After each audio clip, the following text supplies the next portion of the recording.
So I'm George BELLIVEAU, and I'm a professor in theater education at UBC. And the kind of work I do is very interdisciplinary by nature. So what I do is I work with large teams to mobilize, extend some of their knowledge by using the arts, and in particular theater.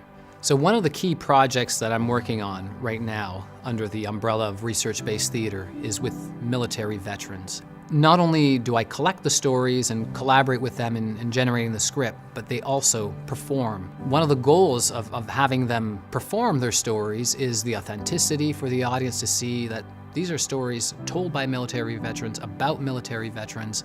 The goal is for them to continue their healing while they're performing, and also for the audience to see that what they're seeing in front of their eyes is actually real individuals who've gone through a particular struggle, but have also been able to overcome that particular trauma or psychological injury.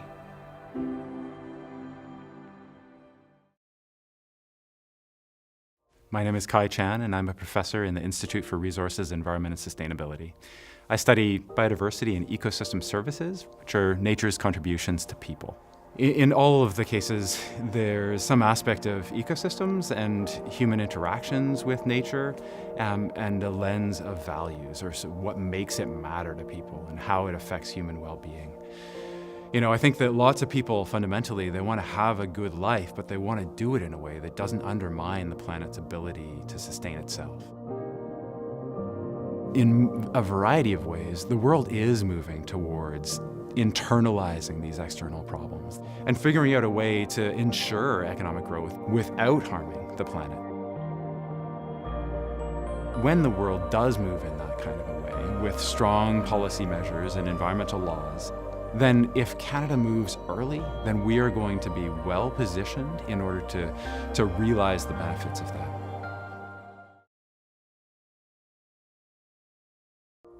I'm Krystina Laughin. I am an associate professor in the Department of Asian Studies at the University of British Columbia, and I'm also the Canada Research Chair in Pre-Modern Japanese Literature and Culture. In my research, I look at women before the modern period, which means everything up to 1868, and I consider how their status has changed over time, looking at their literary records that they've left behind, and think about what it tells us about their status in life and how the historical changes impacted them and how they responded to those changes. I was always interested in women's writers because we got so little of it in school.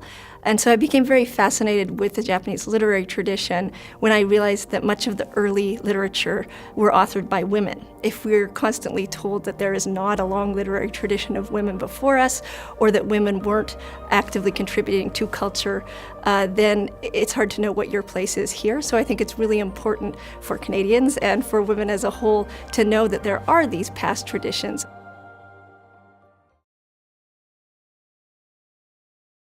I'm Joanna McGRENERE. I'm a full professor in computer science. I've been here since 2002, and my area of research is human-computer interaction. I like to think of that as the area that's really at the boundary of computing and the humans that use the technology. So the focus of my work, I would say, is largely on everyday technologies. One of the things we're designing is an online test for the early detection of dementia. So this is a cognitive test, and I work with folks in medicine, neurology, to design this. And the idea is that older adults will one day be able to take this cognitive test from home. Right now we have an unmet need in Canada with people being diagnosed too late for Alzheimer's. We have an aging population, and we need to support this population.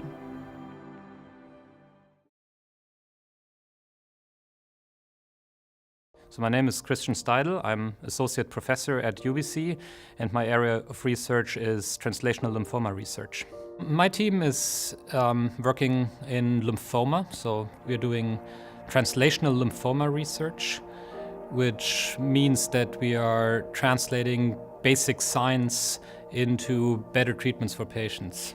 So lymphoid cancers are the 5th most common cancer in Canada and worldwide. And it's important to find better treatments because lymphoid cancer patients oftentimes relapse once cancers relapse and lymphomas specifically have relapsed, the cure rate is very low. If we can bring together the pathology aspects, the better diagnostic procedures with the better treatment outcomes, we generate a novel direction that we call precision medicine, which we all hope will make cancer less relevant in the future for patients.